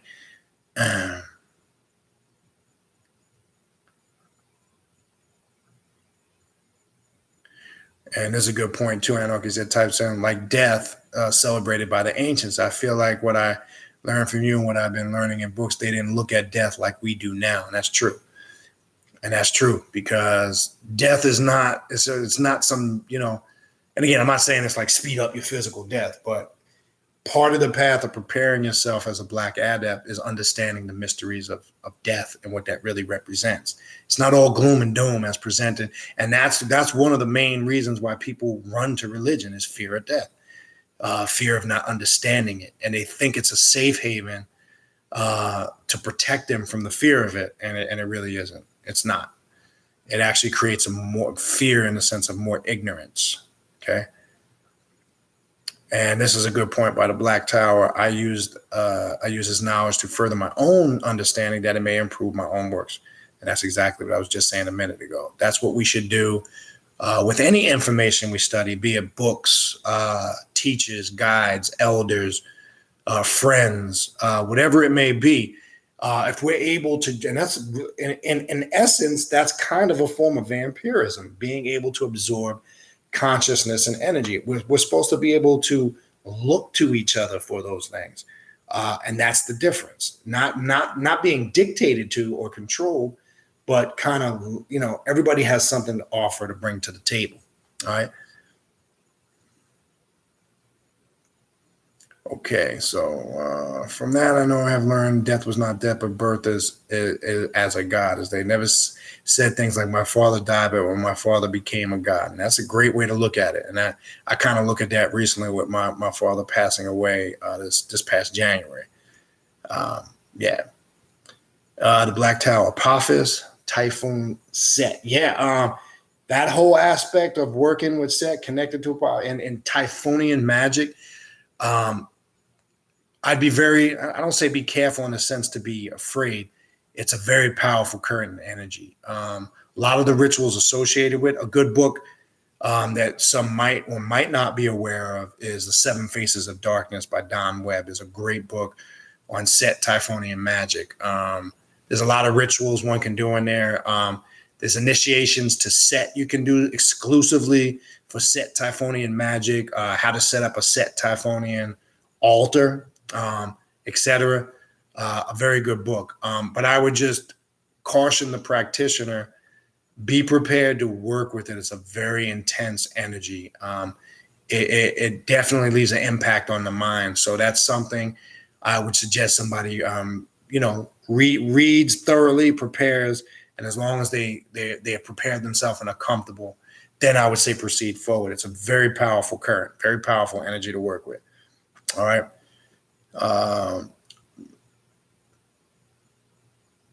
Then taking Apep's power, if I remember correctly. That's correct. Because remember, Set was the only one who was able to slay Apep. Ra couldn't even do it. Right? Ra spent all his nights from night till the sun came up trying to slay Apep. He can only keep him at bay. But then you see that Set was able to slay Apep. Now, even though Apep always resurrects every morning, because the coming forth by day says, I resurrect every morning as a new snake, right? What that represents within us as individuals, and I mentioned this a couple videos back, remember, it's a mindset. That Apep energy comes to you in those late hours of night, from midnight till 5, 6 a.m. What is that Apep energy? That's the time period where if you're ever laying up in bed and you're thinking about things going on in your life, you're thinking about, could be money, it could be family issues. That's when the mind is uneasy. That's that Apep coming to slay you in those hours of darkness. The only thing that could keep it at bay is when you tap into your Set mindset and don't let it overcome you or overtake you. This is what this represents. So when we sense Apep coming, we draw upon the Set energy to destroy Apep. So you learn a lot of that in the Set Typhonian magic. But yeah, we'll get into that. Wow, Yvette found it for wow. Somebody must have found some more copies of it, because the last time I checked, somebody was selling that thing for $200-300. So somebody must have, or unless, I don't know if Muhammad Gaddafi put some more out, but that's good. And I would recommend, if you don't have that book, get it, and you will need it for the class. And I know you signed up for the class, so definitely get that book. It's a really good book, and we will be going through a lot of that in the class. I would recommend anybody else, if they have that on Amazon right now, I'd get that shit for $10 in a minute. If you don't have it, I checked it about I'm gonna say about 8-9 months ago was the last time I checked it, and I couldn't believe what they were selling it for. And then I found out when I went on to Muhammad the Dollar's website, the book was out of print. So what that told me at that time was somebody was taking advantage of that. They knew it was out of print because they probably went on his website. So he's probably put some more out in the last 8-9 months, because from what I was told, it was like that. But that's a great price. I'd scoop that shit up in a minute. All right. Where did I leave off here? Damn, hold on. I lost my spot. Sorry.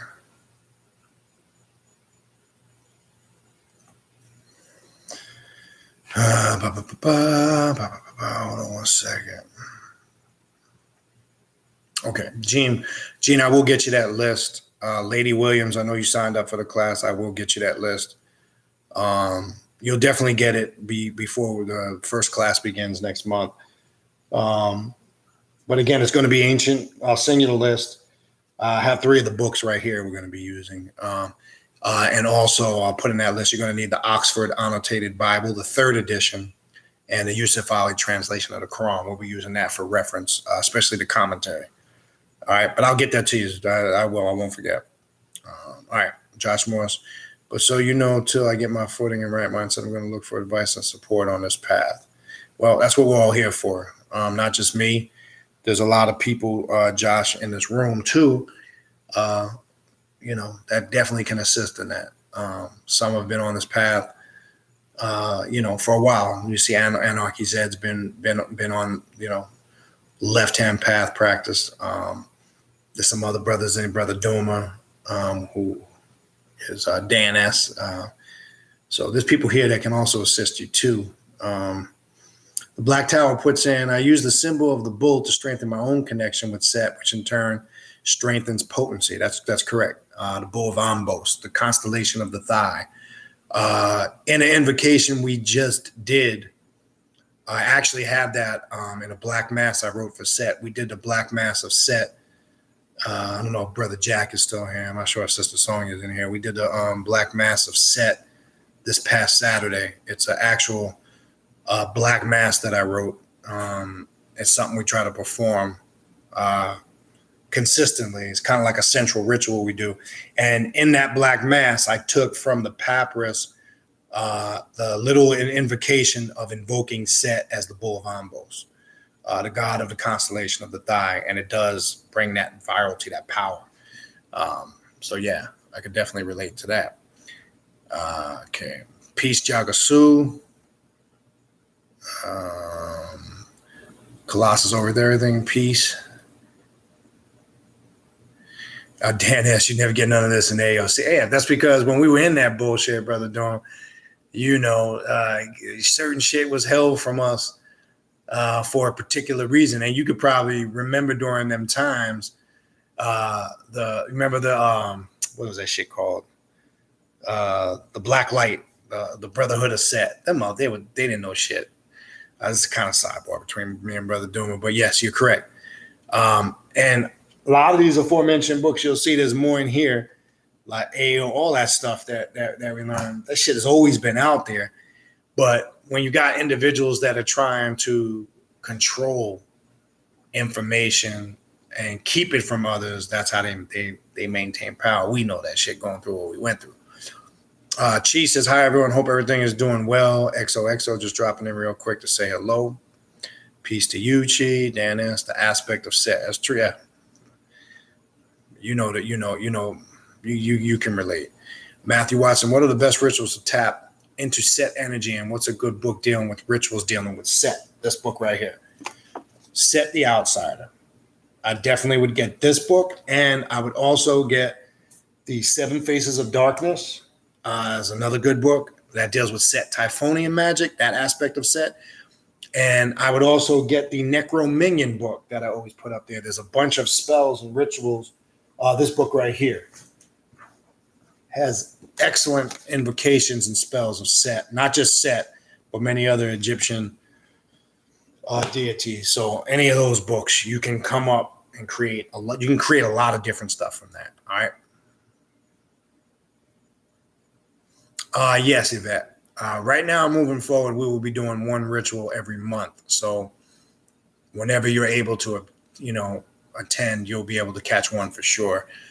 We will be doing I'll have that information by the end of this month. We will actually, in that fall seminar, do a ritual.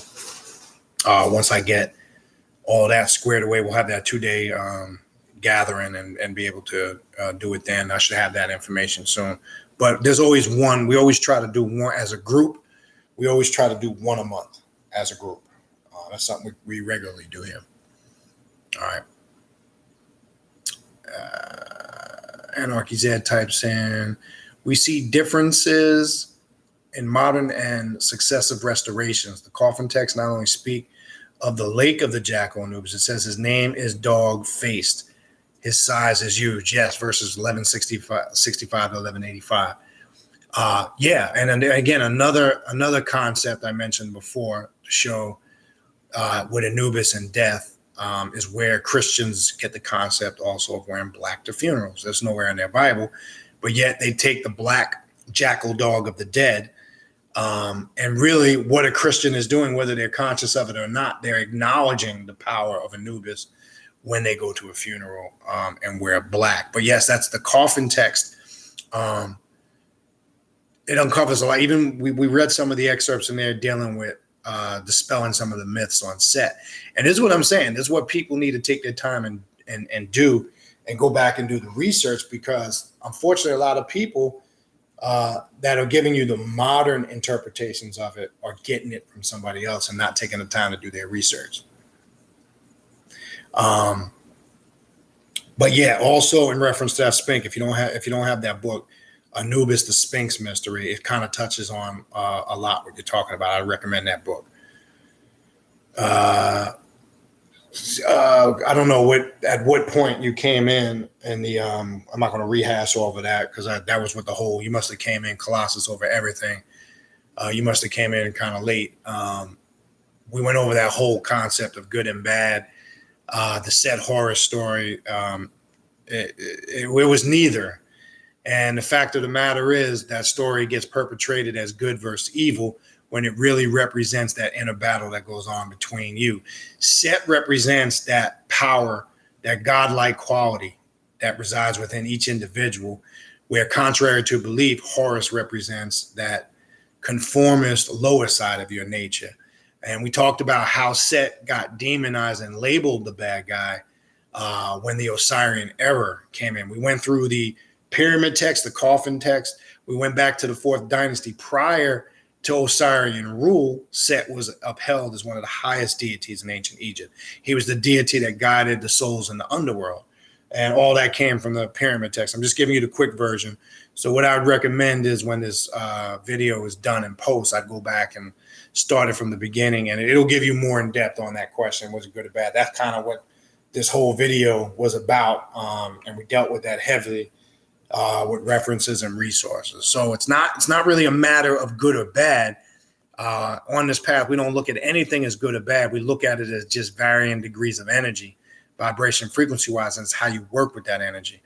Good and bad is a perception based on how the individual is going to perceive it, where they're at in their spirituality, because we on the left-hand path, we don't look at Set as bad, whereas an outsider would look at Set as bad if they have a religious or a spiritual philosophy that teaches the good and bad, right and wrong, evil thing from a religious faith belief perspective. So perception plays a large role in what we as individuals determine good or bad. But again, when the video posts, I'd recommend you go back to the beginning. It'll give you a little bit more info on that, or a lot more info, not a little. Yeah. Anarchy Zed, and I read something about that. There are so many obvious structures still buried out there. You can visibly see symmetrical outlines in the sands topographically that they refuse to excavate. And I've even heard they got some of these things. Where was I reading about beneath the sand, underground city that they were, keeping, quartered. Or I can't remember where I read it. But to your point, yes, that is a known fact. There are some things that they are hiding and keeping protected because it will dispel a lot of myths on certain things that have been enforced on people via religion and other things. Matthew Watson taps in. What's your take on Atlantis and the Bermuda Triangle? Now, that's a class in itself, but I'll give you the Bermuda Triangle. If you want to liken it to the best way I could explain this quickly, and again, this is kind of an in-depth thing. As we know in the Bermuda Triangle, things have disappeared, right? Planes, boats. Now, whatever your understanding is on science, on black holes and portholes and gateways to other dimensions, time or the lack thereof in time travel and opening these portholes and dimensions. In my research, that I've found that the Bermuda Triangle is a gateway to another dimension, and this is why planes and boats and shit has disappeared in there, and nobody's ever found a trace of any of these things. There's a lot of theories on it. Other people have other theories on it, but I can say in what I've researched up until this point, I've come to those conclusions on some of the evidence that's out there. But I would suggest, again, that it's a lot of theories. We could be here debating that for a while, but it appears to be some type of porthole or gateway to another dimension. Now, the question is where and what that dimension is. Only way we'd figure that out is if you go through that motherfucker. And one thing we do know, nothing that's gone through there and disappeared has ever returned. But again, that just a quick one on it. Josh Morse types in, so what god that's Egyptian mixed with vampires I could look, so next time I join, I can tell you. Okay, vampire, what would be a vampire god or goddess? And Set is actually a vampire god. Sekhmet is a vampire goddess. Any of the gods that deal with more of the dark side or chaotic aspect of things, the whole triad of darkness would tie into vampiric type of spiritual practices. Anubis too. If you get that book Sekemapep, it'll give you a breakdown of all. That would be a good place to start, and then you'd have a better idea. It gets into a list of all of them. Bastet. There's different aspects of even Hathor. But you'll see it when you go through the book. It'll give you more of a clearer breakdown. So I would start there. That will definitely guide you in the right direction for your question. Yeah, it's good. Anarchy said takes notes. That's good to do, so you don't forget. Some people are good note takers. Some people don't, but that's a good thing. All right, Yvette types in, she found the book, Egyptian Roots of Christianity. I hope somebody else went on and saw it for that price and scooped it up. Anarchy said, all the books you recommend, I got saved. I'm almost done with the Book of the Dead. When I finish it, I'll branch out and find another that resonates with me. Perfect. Adoa Shang, the ebook on Google Play is $5. Okay, that's good to know too. Yeah, digital. For those that are looking for it, Adoa Shang types in the ebook of the ancient Egyptian roots of Christianity is $5 digital. I'd get it either way. Colossus over everything. Why we aren't help? Why we aren't help? Find out why are we? I don't understand the question. Why we aren't help find out history out in Africa? I'm not understanding the way. Maybe we're missing a word there. Maybe you could retype that in. Colossus over everything. I think I understand what it is, but I want to assume. Sheldon Scott, 93. You must be a member of OTO. Greeting me with 93. Glad to have caught your transmission. I don't know what lodge you belong to, but I belong to. If you are a member of the OTO, Oasis Lodge in Fort Lauderdale. 93 to you. Anarchy Zed types in, he probably thinking of original print edition or something. It could have been. When I went on there, it was crazy. The price I saw that shit. Anarchy says, everything you teach just strengthens my current path. Oh man, goddamn, I lost my spot again. Fuck did I lose my? Give me a second. Thing jumped on me. Okay, here we go. Cool, man. Like I said, everything you teach just strengthens my current path even more instead of clashing like all religion does. I'm a ritual after this. You got me stoked. Well, that's good. Amy Lou, what is the reptilian eye you see while meditating? Well, to you, that could be a multitude of things. Now, getting into reptilian type of bands, you can even trace them back to ancient Egypt, the Ogdoads. You can trace them back to the Dogons of Mali of West Africa. There are many different recorded stories of reptilian type of beings. Now, who it is to you and what you're seeing while you're meditating is personal. It could be symbolic of a deity that's connected to some type of reptilian energy. So the best thing I can tell you is when you're having that experience, say in your mind, who and what is it that I'm looking at and seeing, and your subconscious should communicate to you what you are experiencing. So nobody can really personally answer that for you because a lot of things could be influencing what you're saying. Are you studying a lot of things on that? Do you have any connection with that? Is it randomly just coming up? If it's randomly coming up, then your subconscious mind is trying to communicate something to you. So just to kind of push you in the right direction. Matthew Watson, death is when we truly begin to live no limits, infinite possibilities. And that's a good point. Colossus over everything types in, if I've been open to the gods and chakra since a kid and the gods, now I am grown. I think your spell check is kind of messing you up. Chakra's kid and the gods, now I am grown and found out it's all true. What should I do now? Do whatever your spirit tells you to do. Remember, this path is a path of self-mastery. It's personal. It's customized by each individual. Don't be waiting to ask somebody to look what to do. Follow that inner intuition that you have. Or as we say on this path, your demon self, your higher self. Because when you trust in that, it will guide you to the right direction. So really sit, reflect upon it, and wherever you get the inclination to move to, that's where you're supposed to move to. I mean, somebody can make a suggestion for you, but who knows better than what you need but you? So I would focus on that. Anarchy Z types, and I look at death as the next adventure. The only reason I'm even spirits is because I have flatlined 3 times in life. So far, those 3 times are when my spirituality, and that'll do it to you. Yeah, flatlining will do it to you. Black Tower, peace and blessings, power to all of you. Yeah, we're gonna wrap this up soon. I'm grown. What should I do? Again, Colossus over everything. Take the initiative, make adult decisions, and follow your intuition. What is the name of the book? K-Meta Nubian. I'm not sure which book. I mentioned a few of them. The book that we were reading, the excerpt from the beginning with Set. Anyway, this was the book we were using, Set the Outsider by Don Webb and Judith Page.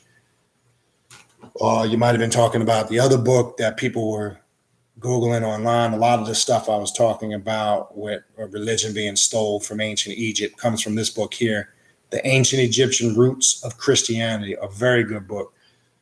And then I also mentioned Egyptian Gods and Goddesses by George Hart. This is a really good book. So I'm sure it was one of those. Greetings to El Sheba Sekhmet. 7 Faces of Darkness was another book.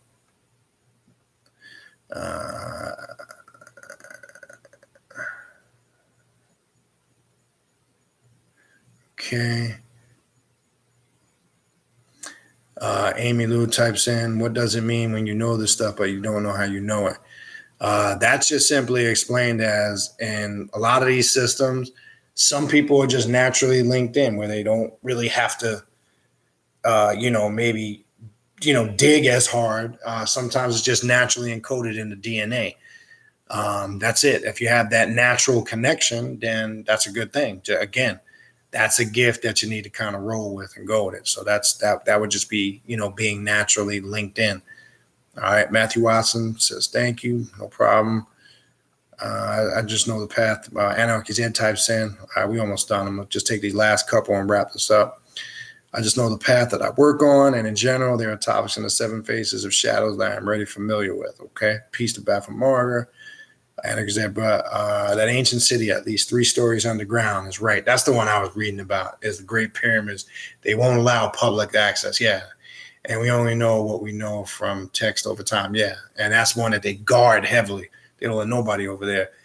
And they admitted, it was a few years back when I read it. You're right. I can't remember how long ago, but it was about several years ago. So they definitely know. You got to be right to pass through. That's true. El Sheba segment. All right, Josh Moss. Okay, I'll find the ebook. Sure, there's one. The author of the book about Egyptian. You Scribe too. If you have the Scribe app, you can get the Sekima Pep book on the Scribe app. I recommend a lot of people. I'm sure there's a lot of people I know are familiar with Scribe. If you're not, it's worth a few dollars a month. Reason why I like Scribe, it gives me the chance to review some books. And then I determine if I want the hard copy. If it's just a book that, you breeze through for reference, you don't really need it.